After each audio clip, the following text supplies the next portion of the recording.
everyone, and you're welcome on my channel Har Ghar English.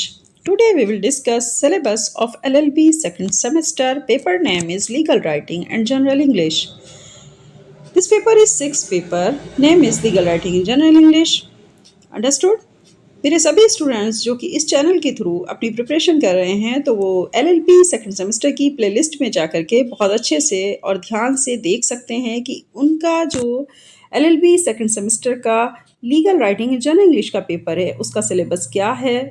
काफ़ी videos मैं upload कर चुकी हूँ, काफ़ी हद तक आपका कंटेंट जो है उसमें एक्सप्लेन किया जा चुका है। तो आप प्लेलिस्ट में जाइए, LLB सेकंड सेमेस्टर की प्लेलिस्ट खोल करके देखेंगे तो वहाँ पर आपको अपने सिलेबस से के रिगार्डिंग बहुत सारी वीडियोस मिलेंगी। आप उनसे स्टडी करिए, आपका एग्ज़ाम बहुत अच्छा होने वाला है।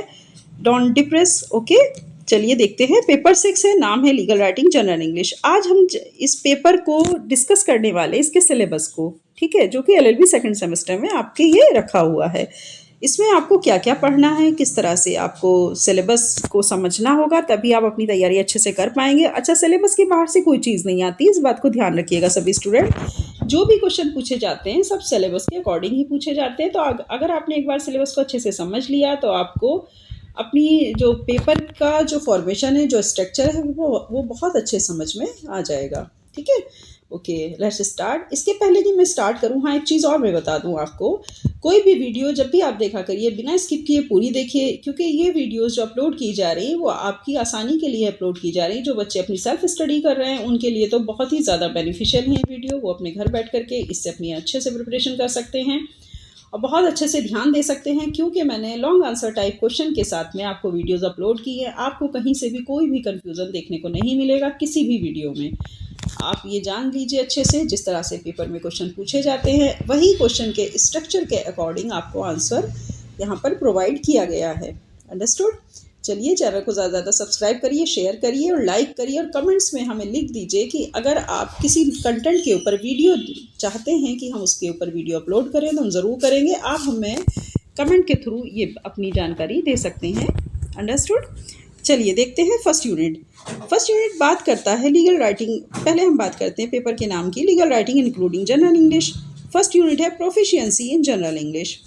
प्रोफिशिएंसी का मतलब होता है निपुणता, जनरल इंग्लिश में निपुणता। अब जनरल इंग्लिश में निपुणता का क्या मतलब है? देखिए, बहुत ज़्यादा हाई लेवल का इसमें पेपर नहीं होता है।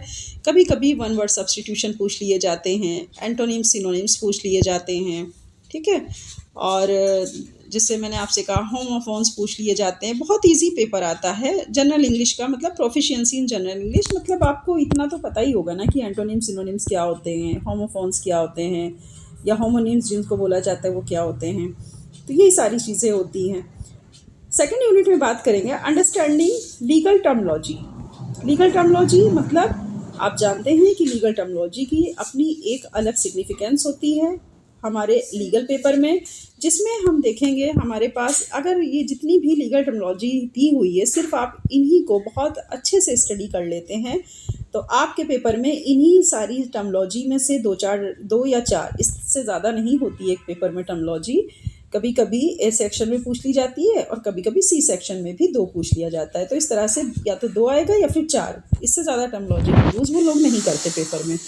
तो ab initio, ad infinitum, ad valorem, alibi, amicus curiae, animus possidendi, ऑर्डिनल alteram partem, bona fide, mala fide, caveat emptor, de facto, de jure, de novo, ejusdem, generis, ex gratia, ex post facto, ex parte, locus standi, modus operandi, inter alia, in limine, mutatis mutandis, nudum pactum, obiter dicta, ratio decidendi, stare decisis, quid pro quo, sine qua non, intra vires, ultra vires, prima facie, per incuriam, sine qua non, res, nullius, एम। ये सब आपकी क्या है?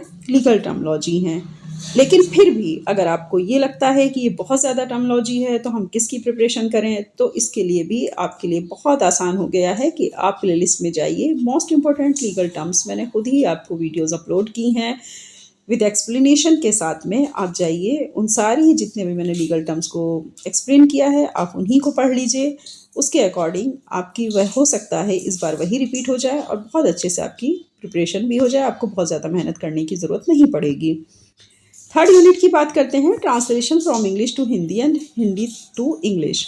Translation ज़रूर आपको देखने को मिलेगी। एक पैराग्राफ आता है, या तो आप इंग्लिश से हिंदी करेंगे, और कभी कभी दोनों भी आ जाता है, या हिंदी से इंग्लिश और इंग्लिश से हिंदी। ठीक है,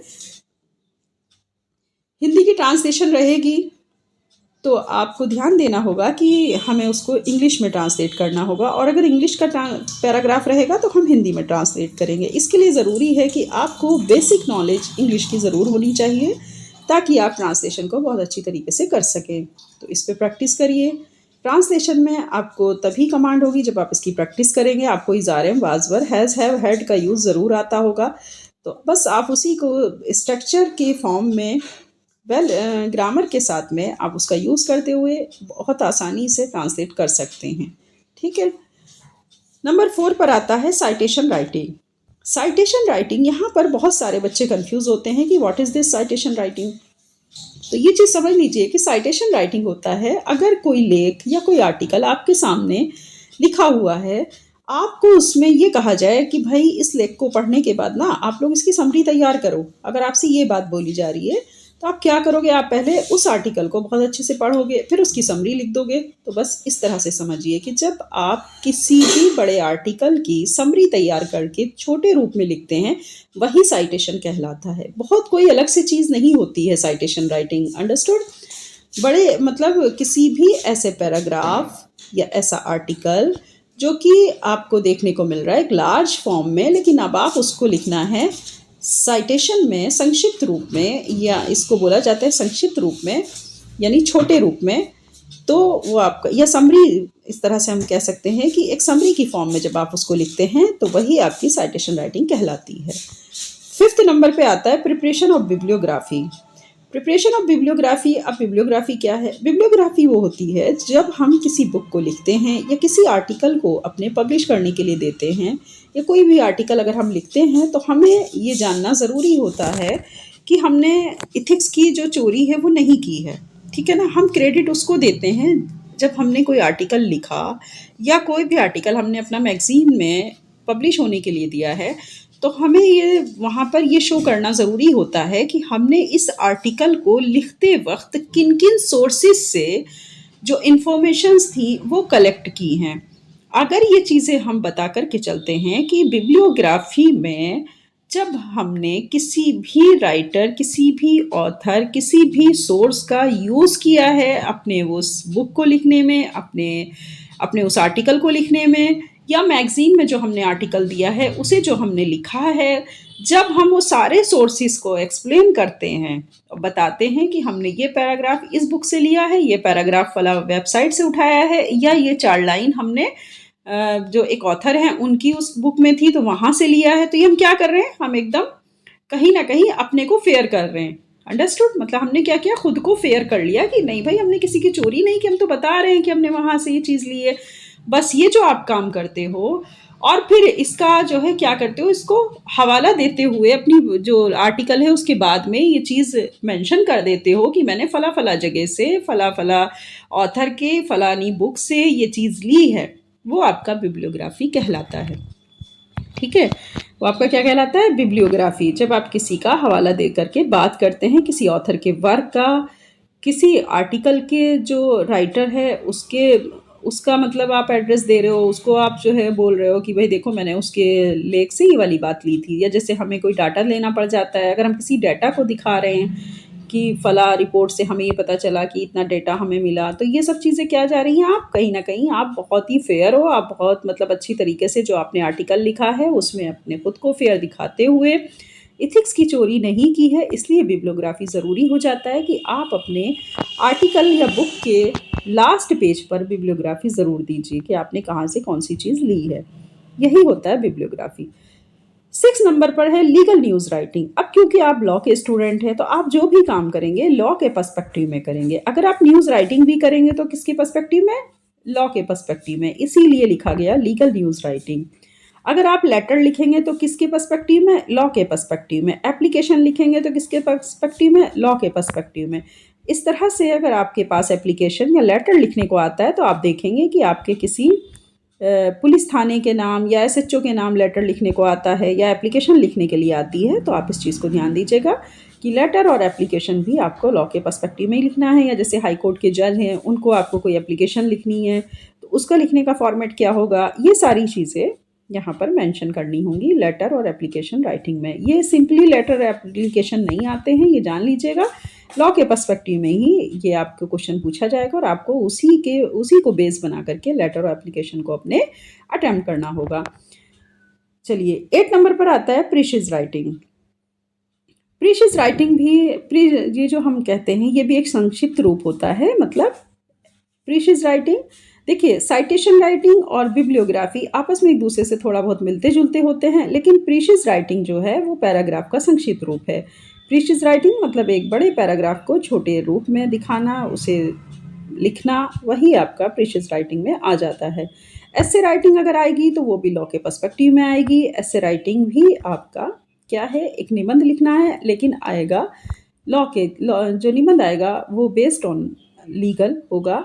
जैसे कॉन्स्टिट्यूशन लॉ के ऊपर कोई एस्से आ जाए लिखने के लिए, जुडिशियल एक्टिविज्म के ऊपर आ जाए, मॉरल, आपने देखा होगा, अभी आप जाएंगे प्लेलिस्ट में तो देखिएगा मैंने एस्से काफ़ी अपलोड किए हुए हैं वहाँ पर। जैसे कि लॉ एंड मॉरल के ऊपर एस्से आया था प्रीवियस ईयर, तो आप उसको देख सकते हैं बहुत अच्छे से। इस तरह से आप इसकी प्रिपरेशन करेंगे तो मेंटली आप प्रिपेयर होके जाइएगा कि जब आप इस पेपर को अटेम्प्ट कर रहे हो तो पूरी तरीके से लॉ से रिलेटेड ही आपसे पूछा जाएगा और लॉ के पर्सपेक्टिव में ही आपको लिखना भी है।